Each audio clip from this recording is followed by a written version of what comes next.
अस्सलामुअलैकुम वरहमतुल्लाहि वबरकातुहू। आज मैं आपको एक हैरान करने वाले जानेजा और ताजर की स्टोरी सुनाऊंगी। ये जानेजा जिन्नत के बच्ची के था। ये स्टोरी सुनकर आपका रूम खड़ा हो जाएंगे, आप हैरान हो जाओगे, इसलिए इस वीडियो को जरूर देखिए। दोस्तों, बगदाद में एक ताजर नाम का इंसान था। वो बहुत ही नेक और अच्छा इंसान था। उसके एक बेटी और दो बेटा था। इसके अलावा उसके घर में उसके बीवी और उसके माँ थे। उसके माँ के आंखों का रोशनी बहुत कम था, बट उसके बीवी उसके सास का बहुत अच्छे से देखभाल करती थी। ताजर का एक लौती बेटी है और उसका शादी फिक्स हो गया और शादी का वक्त बहुत करीब आ रहा था। ताजर अपने बेटी के लिए बहुत फिक्र करता था। उसका कारोबार बहुत बड़ा था।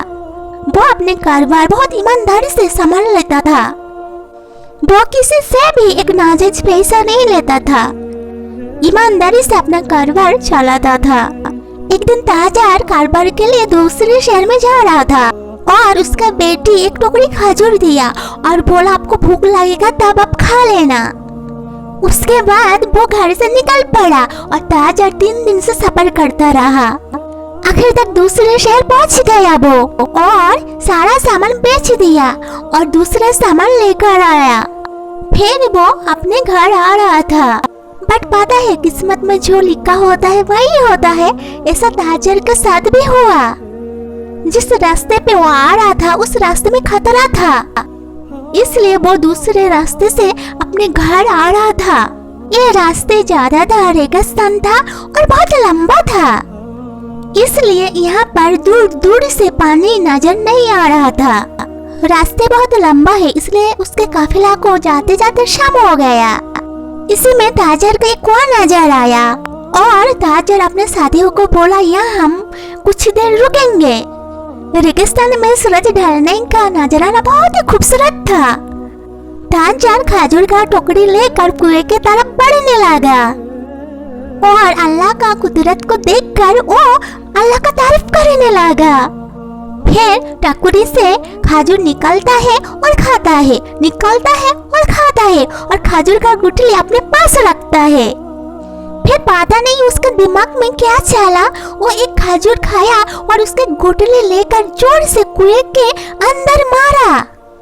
फिर ताजर कुएं के अंदर जब देखा, कुएं का सारा पानी लाल हो गया।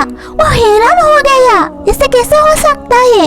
फिर सोचा सूरज ढल गया, इसके वजह से वो लाल कलर दिख रहा है। फिर भी उसके मन में एक अजीब सा ख्याल हो रहा है, घुटन से हो रहा है। फिर वो सोचा सूरज ढलने के वजह से ऐसा हो रहा है। फिर कुछ वक्त खजूर खाया और अपने काफिले के पास जाके बैठ गया। उसके बाद रात हो गया और सारे काफिले वाले ईशा का नमाज अदा किया और सब आराम करने लगे। ताजर अपने दुनिया में गम था। फिर ताजर ने देखा एक जनाजा आ रहा है। ताजर रेगिस्तान में जनाजा को देखकर बहुत ही हैरान हो गया, क्योंकि रेगिस्तान में आबादी तो दूर की बात है, कुछ नजर भी नहीं आता। ताजर जनाजा में शामिल होने के लिए जनाजे के पीछे पीछे वो जाने लगा। कुछ दूर जाते हुए जनाजा फिर रुक गई। फिर ताजर ने देखा बहुत सारा लोग अचानक शामिल हो गया जनाजा पर। ये मंजरा देखकर ताजर बड़ा ही हैरान हो गया। वो जहाँ पर देखता था लोग ही लोग नजर आता था। वो सोचने लगा, थोड़ी देर बाद कोई नहीं था, अब इतना सारे लोग कहाँ से आ गया। इसमें से इमाम साहब आ गया और तकबीर कहा। ताजर जनाजा का नमाज अदा किया। ये मायत एक बच्ची का था। फिर उस बच्ची के बाप ने जोर जोर से रोने लगा, बोलने लगा, आदम जात के खजूर के गुठली लगने से मेरे बच्ची का मौत हो गया। ये नादान उस कुएं में अपने माँ के साथ मौजूद था। ये बात सुनकर ताजर का ऐसा लगा जैसे पेड़ के अंदर से जमीन चला गया। फिर ताजर ने देखा सारे लोग गायब हो गया और मायात भी गायब हो गया। बस वो झीन ताजर के सामने खड़ा था, जिसके बच्चे का मौत हो गया ताजर के खजूर के गुठली के वजह से।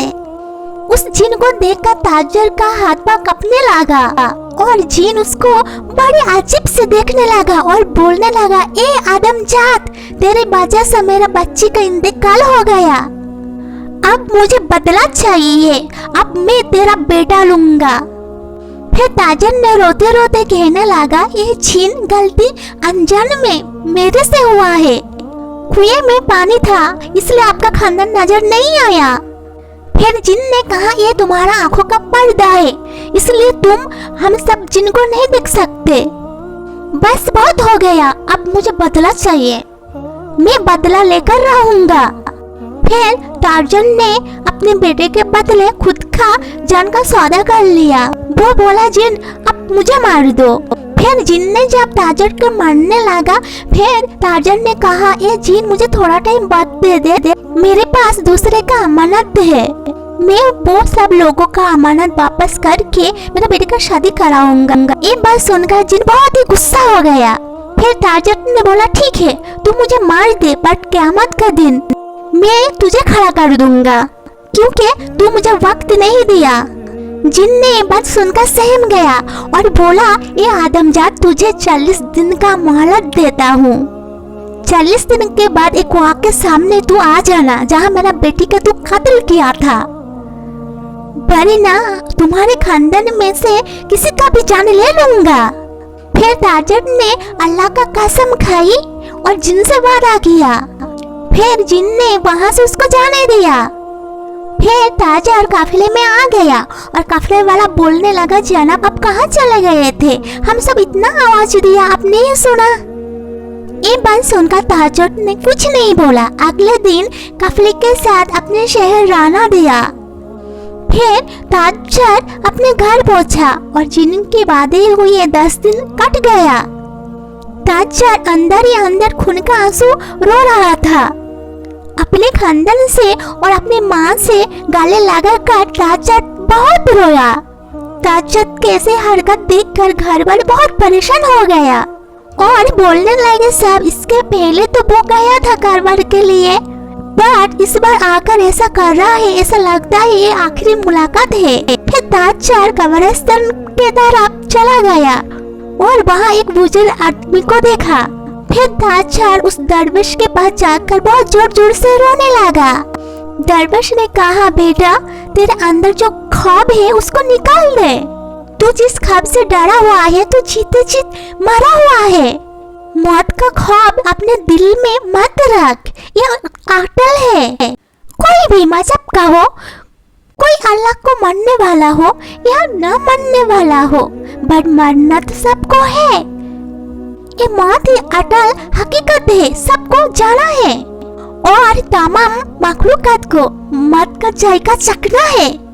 देख अपने पास के कब्र को, तुझे समझ आ जाएगा कि दुनिया दिल लगाने का जगह नहीं है। तुम मत रो और जाने का तैयारी कर। फिर ताजर ने ये बात सुनकर उठा और बोला, बाबा मैं जाने के लिए क्या तैयारी करूं? फिर दरवेश ने कहा, बेटा तू नेकी का काम कर, तो अपने साथ ईमान, अच्छाई और नेकियां लेकर जा। बस तू आज ही अपने गुनाह से तौबा कर ले। अगर तेरे पास किसी का कर्ज है वो पहले अदा कर। अगर तूने किसी का दिल दुखाया है तो जाकर माफी मांग ले, और किसी ने तुझ पर जुल्म किया है तो जाकर उसको माफ कर दे। अगर माँ बाप है उसके और बीवी रहा तो उसके खिदमत करो। अगर बच्चे हैं तो उसके भी खिदमत का फर्ज अदा करो। और याद रख, मौत से पहले अपने दिल का जो राज है वो अपने बीवी बच्चे को जरूर बताना।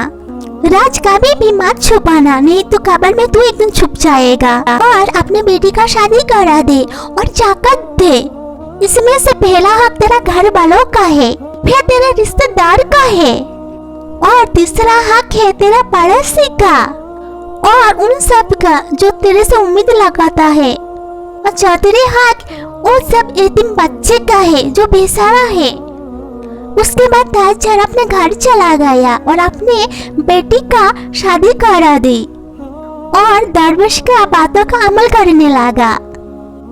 जब 40 दिनों में से और 8 दिन बाकी है तब उस बाबा का आखिरी बात भी वो माना और अपने बीवी बच्चों को वो राज बता दिया और अंजना में जो गलती हुआ वो भी बोल दिया और जिनके बच्ची का कैसा मौत हुई ये भी सारे बात बता दिया।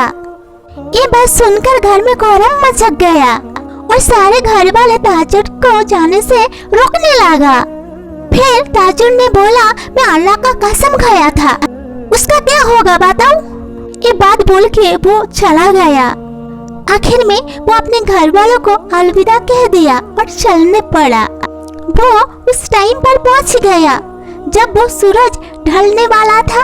उस टाइम से ही वो पहुंच गया।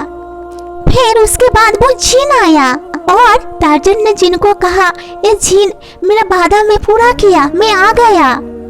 ये जिन तुझे बहुत शुक्रिया, तू मुझे 40 दिन का मोहलत दिया। मेरे पास जो लोगों का अमानत था वो मैं सब दे दिया। अपनी बेटी का शादी भी करा दी और अपने आखिरत का सामान भी इकट्ठा कर लिया। ये बात सुनकर जिन ने बोला, ये आदमजात, बेशक तूने वादा पूरा किया। अगर तू चाहता था तो अपने वादा नहीं निभाता, तू भाग जाता था, बट तूने ऐसा नहीं किया। ताजत ने बोला, गलती मुझसे हुआ है, जाने अनजाने में मैं गलती किया और मैं मेरा अल्लाह का कसम खाया। अगर मैं वादा नहीं निभाता तो क़यामत का दिन मैं मेरा अल्लाह को क्या जवाब देता। जिन ने बोला, जो तू रब को मानता है वो मेरा भी रब है, इसलिए मैं तुझे सजा से मुक्त कर देता हूँ। मैं तुझे माफ कर दिया, तू जा सकता है, तुम अपने बीवी बच्चे के पास चले जाओ। फिर ताजुर ने अपने घर वापस आ गया हंसी खुशी। पता है दोस्तों, अगर गलती होती है ना इंसान से तो तुरंत माफी मांगना चाहिए। गलती छोटा हो या बड़ा हो, बट गलती गलती होता है। अपनी गलती कभी भी मत छुपाना। अगर आपसे कोई गलती होता है ना तो तुरंत माफी मांगना। माफी मांगने से कोई छोटा नहीं होता। अल्लाह रब्बुल आलमीन सबको नेक हिदायत दे।